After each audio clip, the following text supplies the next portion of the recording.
जरा एक ऐसी स्थिति की कल्पना करते हैं। सोचिए कि ऑफिस का सबसे जूनियर कर्मचारी, मतलब मान लेते कोई नया इंटर्न, एक दिन के लिए सीधे कंपनी के सीईओ की कुर्सी पर बैठ जाए। अरे बाप रे, ये तो किसी बुरे सपने जैसा लग रहा है ना? और बात से वहाँ बैठने की नहीं है, वो खुलेआम पूरी मैनेजमेंट टीम का मजाक उड़ाए, उनकी गलतियों पर उन्हें ताने मारे। और सबसे हैरानी की बात तो ये है कि एचआर विभाग उसे नौकरी से निकालने के बजाय इस पूरी घटना का जश्न मनाए। अगर किसी आधुनिक कंपनी में आज ऐसा हो जाए ना, तो तुरंत अफरा तफरी मच जाएगी। मतलब एक ही दिन में कंपनी बंद होने की नौबत आ सकती है। बिल्कुल सही कहा। लेकिन दिलचस्प बात यह है कि प्राचीन रोम में एक विशाल साम्राज्य को बिना किसी विद्रोह के सदियों तक सुचारू रूप से चलाने का सबसे सफल रहस्य कुछ ऐसा ही था। ये सच में बहुत ही चौंकाने वाला तथ्य है। कर्मचारियों को ट्रैक करने वाले दुनिया के सबसे बेहतरीन मैनेजमेंट सॉफ्टवेयर मौजूद है। सब कुछ एक सटीक मशीन की तरह काम करना चाहिए। सिद्धांत रूप में तो यही लगता है। एग्जैक्टली। लेकिन असलियत क्या है? आज के वर्कप्लेस में जो चीज सबसे ज्यादा नजर आती है वो है हर दिन बढ़ता हुआ तनाव। बर्नआउट की एक न खत्म होने वाली महामारी फैली हुई है। हाँ, और सत्ता या प्रमोशन हासिल करने की जो जहरीली होड़ है वो अलग। बिल्कुल। और नौकरशाही या ब्यूरोक्रेसी का एक ऐसा जाल है जिसमें असल टैलेंट कहीं घुट कर रह जाता है। तो सवाल ये उठता है कि इतनी तकनीकी तरक्की के बाद भी हमारे दफ्तरों में शांति क्यों नहीं है? देखिए, ये आज के वर्कप्लेस का सबसे बड़ा विरोधाभास है। हमारे पास काम को ट्रैक करने और प्रोडक्टिविटी को मापने के लिए बेहतरीन डिजिटल उपकरण तो जरूर हैं, लेकिन इंसानों को एक साथ जोड़कर रखने वाला जो बुनियादी ढांचा है ना, वो अंदर से पूरी तरह खोखला हो चुका है। हम इंसानों को भी बस एक सॉफ्टवेयर के कोड की तरह मैनेज करने की कोशिश कर रहे हैं। और यहीं से हमारी आज की ये गहरी चर्चा, यानी हमारा आज का ये विश्लेषण शुरू होता है। इस चर्चा का आधार रेडियो प्लेटोनिक का एक बेहद विचारोत्तेजक लेख है जी, जिसका शीर्षक है ancestral order blueprint, managed hierarchy without chaos. बिल्कुल। और इस गहरे विश्लेषण का मुख्य मिशन ये समझना है कि सिंधु घाटी सभ्यता, इंका साम्राज्य और प्राचीन रोम जैसे समाजों ने बिना किसी आधुनिक तकनीक के, बिना किसी एचआर सॉफ्टवेयर के, हाँ, और बिना किसी एआई के अपने विशाल और बेहद जटिल पदानुक्रमों को, मतलब अपनी हायरार्की को इतनी सफलतापूर्वक कैसे चलाया। वो भी बिना किसी आंतरिक युद्ध या हर रोज की उस कॉर्पोरेट अफरा तफरी के जो आज बिल्कुल आम हो गई है। इस लेख की जो सबसे खास बात मुझे लगी वो ये है कि हमें सच में सोचने पर मजबूर कर देता है। उन प्राचीन समाजों के पास काम करने का जो तरीका था वो सिर्फ बॉस और कर्मचारी के आदेश वाले मॉडल पर नहीं टिका था। सही कहा। उनके पास व्यवस्थाओं, कर्तव्यों और आपसी सहयोग का एक पूरा एंसेस्ट्रल ऑर्डर ब्लूप्रिंट, यानी एक पैतृक व्यवस्था थी, और इसी ब्लूप्रिंट ने पीढ़ियों तक समाज को बिखरने से रोके रखा। मुझे तो ये बड़ी हैरानी की बात लगती है कि आज की कॉर्पोरेट दुनिया अपनी हर समस्या का समाधान सिर्फ भविष्य की तकनीक में ढूंढ रही है। सबको लगता है कि कोई नया टूल आ जाएगा। एग्जैक्टली। हर कोई यही उम्मीद लगाए बैठा है कि शायद कोई नया एआई टूल आएगा जो ऑफिस की राजनीति को रातों रात खत्म कर देगा और टॉक्सिक वर्क कल्चर को ठीक कर देगा। जबकि असल जवाब, सबसे कारगर समाधान हमारे अतीत में उसी पैतृक व्यवस्था की ब्लूप्रिंट में छिपा हो सकता है। तो चलिए आज इस ब्लूप्रिंट की परतों को खोलते हैं। सबसे पहले एक बहुत बड़ी गलतफहमी का सामना करना जरूरी है। अक्सर जब प्राचीन हायरार्की का जिक्र होता है तो दिमाग में क्या आता है? वही सबसे ऊपर बैठा एक क्रूर तानाशाह की छवि। हाँ, जो कोड़े मारकर अपने लोगों से काम करवाता है। लेकिन देखिए, ये महान नेता या ग्रेट मैन का भ्रम है। इसे हॉलीवुड की फिल्मों और कुछ ऐतिहासिक कहानियों ने बहुत बड़ा चढ़ाकर पेश किया है। अच्छा, तो असलियत क्या थी? जब हम पुरातात्विक सबूतों की गहराई में जाते हैं ना, खासकर सिंधु घाटी सभ्यता की बात करते हैं, तो एक बिल्कुल ही विपरीत तस्वीर सामने आती है। वहाँ के शहरों की बनावट इस पैतृक ब्लूप्रिंट का एक बेहतरीन और जीता जागता उदाहरण है।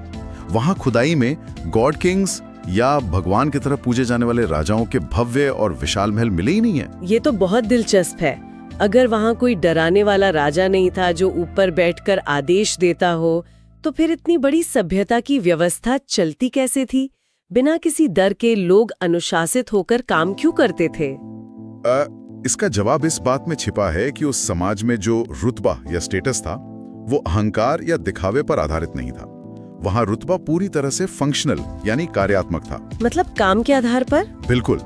सिंधु घाटी के शहरों में जो सबसे बड़ी और महत्वपूर्ण इमारतें मिली हैं वे महल नहीं थी, बल्कि विशाल अन्नागार और जल प्रबंधन के जटिल सिस्टम थे। अरे वाह! यानी हायरार्की में सबसे ऊपर वो व्यक्ति नहीं था जो सबसे ज्यादा ताकतवर या क्रूर था, बल्कि वो व्यक्ति था जो समाज के लिए सबसे जरूरी काम कर रहा था। जैसे कि ये सुनिश्चित करना कि सूखे के समय अनाज सुरक्षित रहे या हर घर तक पानी पहुंचे। एग्जैक्टली। जब व्यवस्था किसी की सत्ता की व्यक्तिगत भूख पर नहीं बल्कि समाज के सर्वाइवल पर टिकी होती है तो अफरा तफरी अपने आप कम हो जाती है। ये तो है। हर इंसान को पता होता है कि जो नेता ऊपर बैठा है वो अपने अहंकार के लिए नहीं बल्कि पूरे समाज को जिंदा रखने के लिए वहां है। ये एक बहुत ही तार्किक दृष्टिकोण है। मतलब रुतबा सिर्फ एक पद नहीं था बल्कि एक जिम्मेदारी का सीधा प्रमाण था। जी। लेकिन इस ब्लूप्रिंट में एक और सिद्धांत है जो इससे भी ज्यादा गहराई में जाता है। लेख में इसका बहुत अच्छे से जिक्र है, आईनी यानी पारस्परिकता का सिद्धांत। हाँ, आईनी ये बहुत महत्वपूर्ण है। लेख में प्राचीन एंडियन समाजों जैसे कि इंका साम्राज्य का जिक्र है, जहां लीडरशिप पूरी तरह से इसी आईनी पर आधारित थी। आईनी का सिद्धांत आज की कॉर्पोरेट दुनिया के लिए ना एक बहुत बड़ा सबक हो सकता है। देखिए, इंडियन समाज बहुत ही दुर्गम और कठोर भौगोलिक परिस्थितियों में रहते थे। पहाड़ों पर। बिल्कुल। वहाँ एक नेता या शासक का रुतबा इस बात से बिल्कुल नहीं मापा जाता था कि उसने समाज से कितना टैक्स वसूला है या उसके पास कितनी निजी संपत्ति है। तो फिर पैमाना क्या था? उसकी सफलता का एकमात्र पैमाना ये था कि वो समाज को वापस क्या देता है। वापस देने से यहाँ क्या मतलब है? क्या ये सिर्फ दान पुण्य या चैरिटी की बात है? नहीं नहीं, ये कोई दान नहीं था। ये एक पवित्र अनुबंध या सेक्रेट कॉन्ट्रैक्ट था। एक ऊंचे पद पर बैठे व्यक्ति से ये उम्मीद की जाती थी कि वो बड़े त्योहारों का आयोजन करेगा। अच्छा। सूखे या प्राकृतिक आपदा के समय अपनी प्रजा को भोजन उपलब्ध करा दो और मेहनत वाले सार्वजनिक कामों में खुद आगे बढ़कर लीड करेगा। क्या बात है। अगर कोई नेता सिर्फ आदेश देने लगे और समाज को संसाधन देना बंद कर दे तो वो इस पवित्र अनुबंध को तोड़ देता था, और ऐसा होते ही समाज में उसकी मान्यता और उसका सम्मान उसी पल खत्म हो जाता था। ये तो एक बॉस और एक सच्चे लीडर के बीच का सबसे सटीक अंतर है। अगर हम आज के कॉर्पोरेट जगत को देखें तो एक बॉस अक्सर केवल नतीजे मांगता है। हाँ, हर तिमाही के टारगेट्स। सिर्फ लोगों को निचोड़ना जानता है। लेकिन एक सच्चा लीडर अपनी टीम को सफल होने के लिए संसाधन देता है, उन्हें जरूरी उपकरण मुहैया कराता है। हाँ, और सबसे बड़ी बात, वो एक मनोवैज्ञानिक सुरक्षा यानी साइकोलॉजिकल सेफ्टी प्रदान करता है। लेकिन यहाँ एक बड़ा सवाल उठता है मेरे दिमाग में। क्या? आज के कॉर्पोरेट ढांचे में जहाँ सब कुछ एक सख्त फाइनेंशियल कॉन्ट्रैक्ट पर टिका है, जहाँ रोजगार का मतलब सिर्फ काम के बदले पैसा है, क्या वहाँ इस तरह की सच्ची पारस्परिकता वास्तव में संभव है? देखिए, ये आज की व्यवस्था की सबसे बड़ी कमजोरी है। हमने काम करने के रिश्ते को पूरी तरह से लेन देन वाला या ट्रांजैक्शनल बना दिया है। आप हफ्ते में 40 घंटे काम करते हैं, कंपनी आपके बैंक अकाउंट में पैसा डालती है और बात वहीं खत्म हो जाती है। हाँ, बस इतना ही रिश्ता है। लेकिन इंसान सिर्फ एक्सेल शीट के आंकड़ों या पैसे से नहीं चलता ना। उसे सम्मान, सुरक्षा और ये महसूस करने की जरूरत होती है कि उसका कोई महत्व है। बिल्कुल सही कहा। जब तक कॉर्पोरेट दुनिया में ये पारस्परिकता सिर्फ कानूनी कागजों तक सीमित रहेगी, तब तक बर्नआउट और हताशा जैसी बीमारियां फैलती रहेंगी।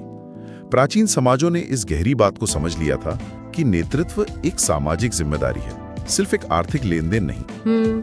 चलिए एक पल के लिए ये मान लेते हैं कि कोई लीडर बहुत अच्छा है और वो अपनी सारी जिम्मेदारियां पूरी निष्ठा से निभा रहा है। ठीक है। लेकिन फिर भी हायरार्की चाहे कितनी भी आदर्श क्यों ना हो, एक स्तर के बाद वहाँ तनाव और दबाव पैदा होना स्वाभाविक है।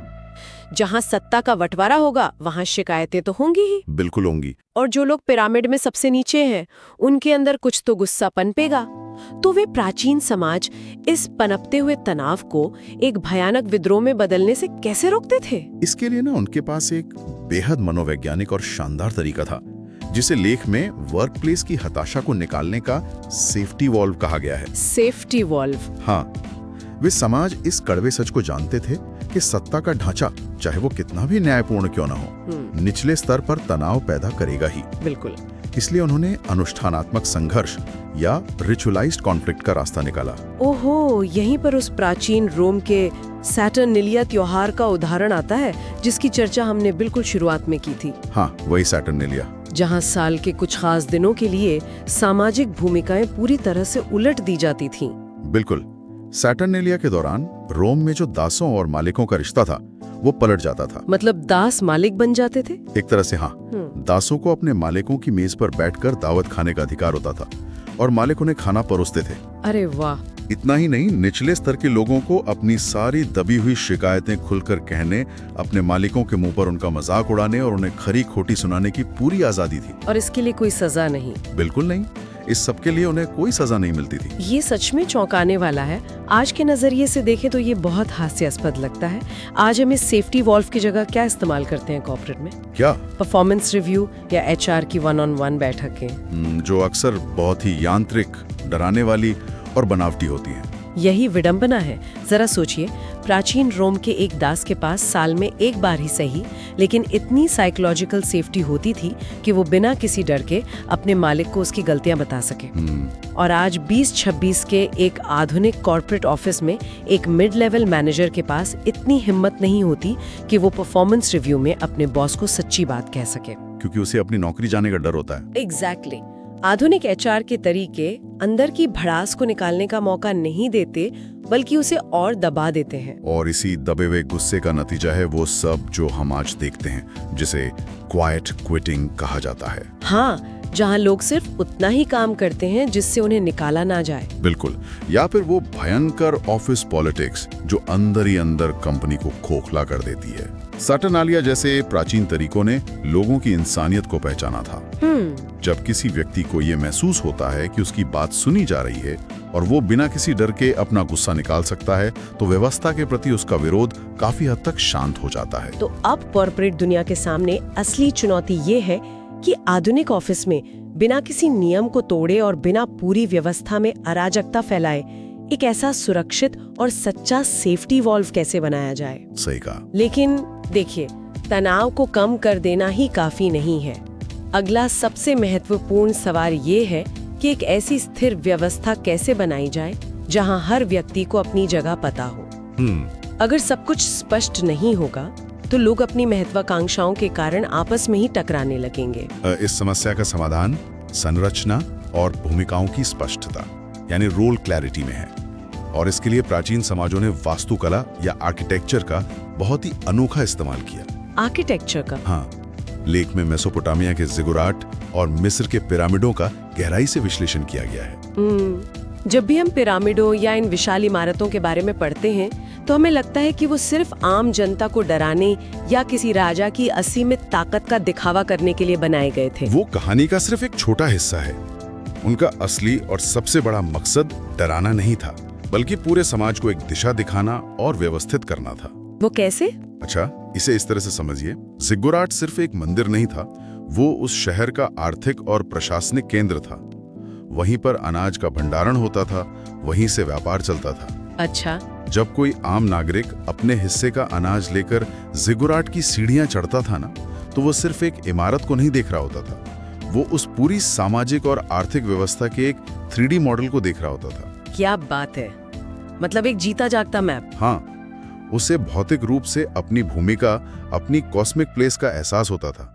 हर व्यक्ति को उस ढांचे को देखकर बिना किसी शक के ये पता चल जाता था कि उसका काम क्या है और वो पूरे सिस्टम में कहाँ फिट बैठता है। एक तरह से वो इमारत उनके लिए एक विशाल जॉब डिस्क्रिप्शन थी। बिल्कुल, एकदम सही शब्द इस्तेमाल किया आपने। ये आज के ओपन प्लान ऑफिस या जो आजकल रिमोट वर्क कल्चर है उसके बिल्कुल विपरीत है।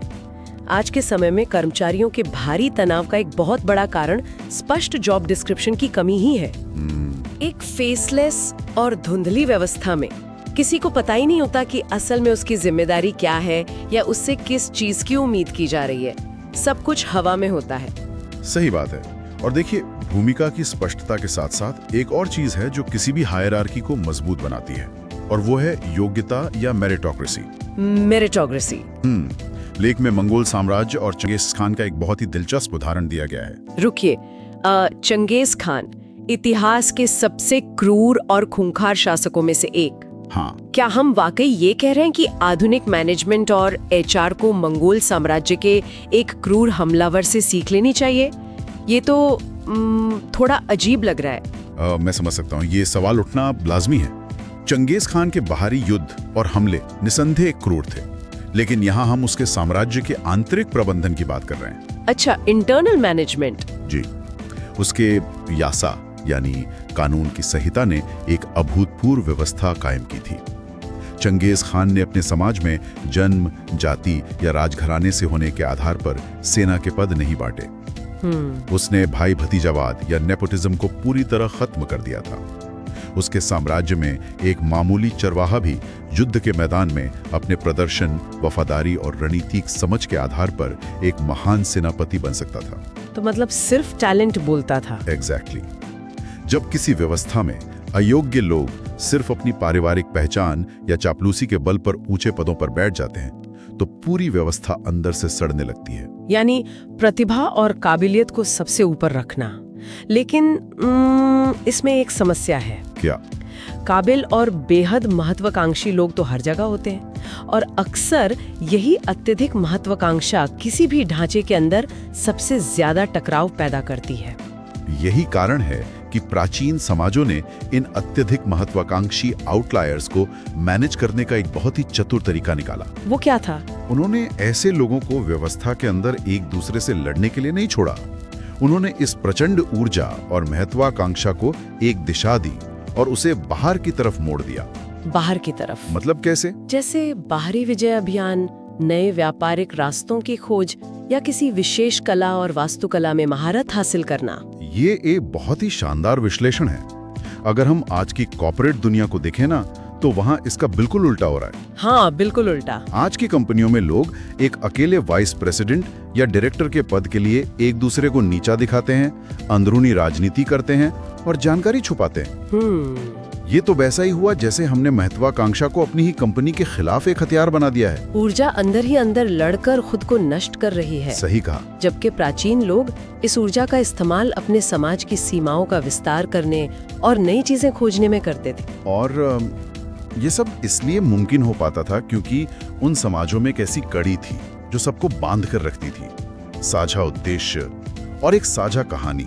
Shared purpose. जी, चाहे वो कोई धार्मिक विश्वास हो या उस सभ्यता की उत्पत्ति का कोई गहरा मिथक, एक ऐसी साझा कहानी होती थी जो राजा से लेकर एक आम किसान तक सबको एक ईश्वरीय या एक बहुत बड़े मिशन का हिस्सा महसूस कराती थी। और आज हमारे पास इस साझा कहानी के नाम पर क्या है?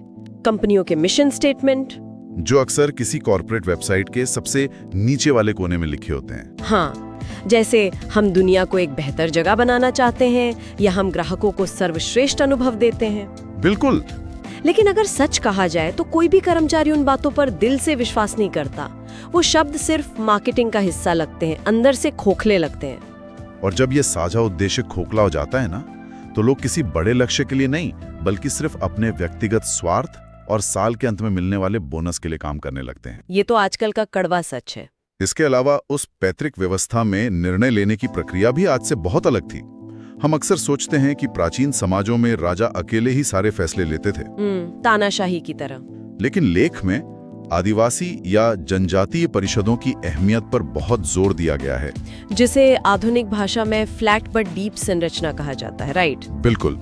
इन परिषदों में फैसले किसी एक तानाशाह के आदेश पर तुरंत नहीं लिए जाते थे। वहाँ आम सहमति बनाने पर जोर दिया जाता था। ये एक तरह का प्राचीन बोर्ड ऑफ डायरेक्टर्स था। लेकिन आज के कॉर्पोरेट बोर्ड और उन परिषदों की सोच में जमीन आसमान का फर्क था। वो फर्क क्या था? आज के बोर्ड अक्सर सिर्फ अगली तिमाही के मुनाफे और शेयर बाजार की प्रतिक्रिया पर नजर रखते हैं।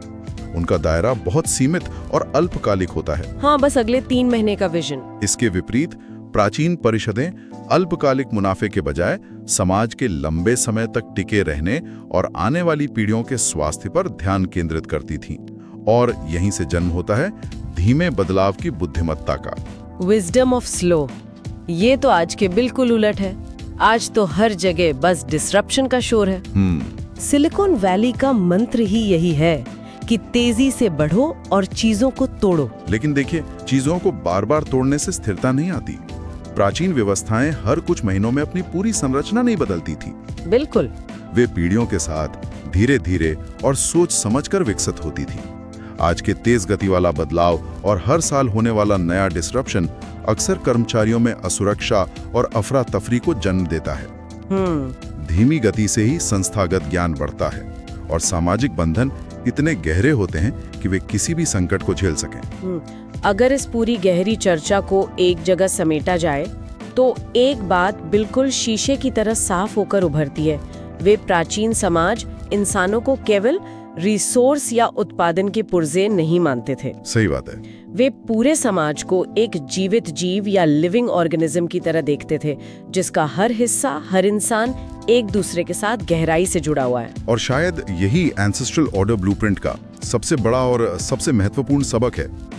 आधुनिक वर्कप्लेस की जो जटिल समस्याएं हैं, चाहे वो बर्नआउट हो, राजनीति हो या दिशाहीनता हो, उनका स्थायी हल सिर्फ कोई नया सॉफ्टवेयर खरीदने या एआई चैटबॉट लगाने में नहीं है। समाधान उन 3 मूल सिद्धांतों में है जिनकी हमने आज विस्तार से चर्चा की। पहली, स्पष्टता या क्लैरिटी, यानी हर व्यक्ति को बिना किसी भ्रम के अपनी भूमिका और महत्व पता हो। जी। दूसरी, पारस्परिकता या रेसिप्रोसिटी, यानी एक तरफा आदेश के बजाय एक दूसरे के प्रति सम्मान और जिम्मेदारी का पवित्र अनुबंध। बिल्कुल। और अंत में साझा उद्देश्य, एक ऐसी सच्ची कहानी जो पूरे संगठन को एक दिशा में बांध कर रखे। देखिए, तकनीक हमें काम करने में तेजी जरूर दे सकती है, वो हमारे तरीके को बदल सकती है, लेकिन एक व्यवस्था की स्थिरता और उसमें काम करने वाले लोगों की मनोवैज्ञानिक संतुष्टि, यह सब हमें उन्हीं प्राचीन सिद्धांतों से सीखनी होगी। बिल्कुल सही कहा। तो आज के इस विश्लेषण को खत्म करते हुए एक बहुत ही अलग और विचारोत्तेजक सवाल पर सोचने का समय आ गया है। इस चर्चा से ये तो साफ हो गया कि प्राचीन समाजों ने अत्यधिक महत्वाकांक्षी लोगों को आपस में लड़ने से रोकने के लिए उनकी ऊर्जा को बाहर की तरफ मोड़ दिया था, साम्राज्य के विस्तार में, नई खोजों में। जी। लेकिन आज की कॉर्पोरेट दुनिया लगातार फ्लैट हायरार्की की तरफ भाग रही है, जहां ऊपर चढ़ने के लिए सीढ़ियां कम कर दी गई हैं। तो क्या ऐसा करके हम अनजाने में महत्वाकांक्षा को ऑफिस के अंदर ही कैद नहीं कर रहे हैं? ये सोचने वाली बात है। जब महत्वाकांक्षी कर्मचारियों के पास ऊपर जाने का कोई स्पष्ट और पारदर्शी रास्ता नहीं बचता, तो क्या वे अपनी उस ऊर्जा का इस्तेमाल कंपनी के बाहर रचनात्मक रूप से करने के बजाय उसी फ्लैट ढांचे के भीतर अपने ही साथियों के खिलाफ पैसिव अग्रेसिव ऑफिस पॉलिटिक्स में नहीं करने लगते? क्या ये फ्लैट हायरार्की का चलन ही आज की कॉर्पोरेट राजनीति को इतना जहरीला बना रहा है? और क्या हर 18 महीने में टीम को रिस्ट्रक्चर करने की जो बीमारी है, वही हमारे पतन का कारण बन रही है? ये सच में एक ऐसा सवाल है जो मैनेजमेंट की पूरी नई सोच को चुनौती देता है। बिल्कुल। तो जो भी लोग इस वक्त अपने ऑफिस डेस्क पर बैठकर काम कर रहे हैं या अपने वर्कप्लेस के बारे में सोच रहे हैं, इस सवाल पर जरूर विचार कीजिएगा। देखिएगा कि आपकी अपनी संस्था में महत्वाकांक्षाओं का क्या हो रहा है, और क्या ये प्राचीन ब्लूप्रिंट आपके काम करने के तरीके को एक नई दिशा दे सकता है। अगली बार तक के लिए इसी विचार के साथ विदा लेते हैं।